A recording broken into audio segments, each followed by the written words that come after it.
ये हमारा पहला क्वेश्चन है। क्वेश्चन में दिया है कि एक मेटल बार है जिसका लेंथ 70 सेंटीमीटर है, 70 सेंटीमीटर है। इसका मास 4 kg है। इसको दो नाइफ से सपोर्ट किया गया है, तो सपोर्ट S1 S2, जिसका एंड से डिस्टेंस 10 सेंटीमीटर है।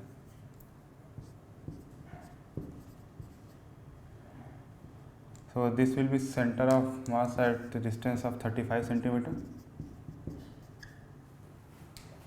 और इसमें एक और भी एडिशनल 6 kg वेट रखा गया है 30 सेंटीमीटर फ्रॉम वन एंड। सो इस एंड से हम मान लेते हैं 30 सेंटीमीटर पे एक एडिशनल 6 kg वेट लगा है। This is 5 centimetre. हमें सपोर्ट रिएक्शन निकालना है।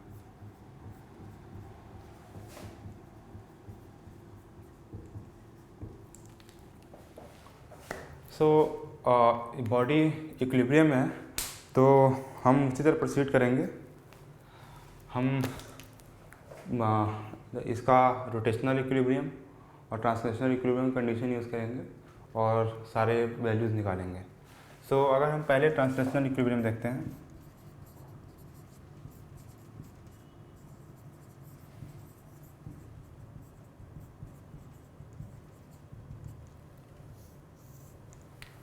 सो सपोर्ट रिएक्शन S1 S2 हम मान लेते हैं। फोर्स S1 जो है फोर्स N1 लगा रहा है और S2 फोर्स N2 लगा रहा है। सो अगर इसका हम फ्री बॉडी डायग्राम बनाएं, सो यहाँ से N1 from here it is N2, from centre of mass it is 4 kgf, from here it is 6 kgf। सो हम इक्विलिब्रियम का कंडीशन लिखें, then it becomes N1 plus N2 is equal to 4 plus 6 kgf, that is N1 plus N2 10 kgf। ये आ गया। Now अब हम लोग torque balance करेंगे body का।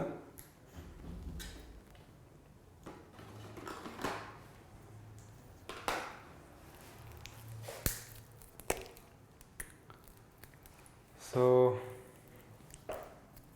अगर हम लोग इस पॉइंट के अबाउट टॉर्क देखें तो इसका टॉर्क 0 हो जाएगा, क्योंकि इसका टॉर्क R क्रॉस है, इस वाले के लिए R 0 है, सो ये 0 हो जाएगा।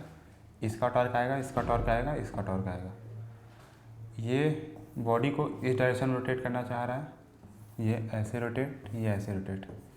सो N2 and 6 kgf are trying to rotate the body in same direction while N1 is opposite to them. So हम लोग इसको लिखें torque balance, then N1 this is 10 and this is 25, also 25 10। so N1 into 25 is equal to N2 into 25 plus 6 kgf into 5।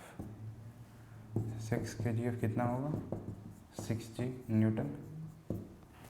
so this becomes 21 N1 is equal to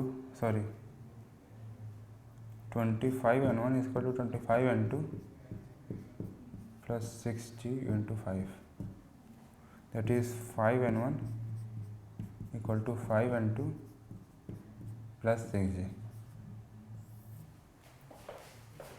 और हमें ये भी दिया गया है, मिल गया है N1 plus N2 equal to 10g। सो अगर इसको देखें तो 5 N1 equal to 50g minus 5 N2।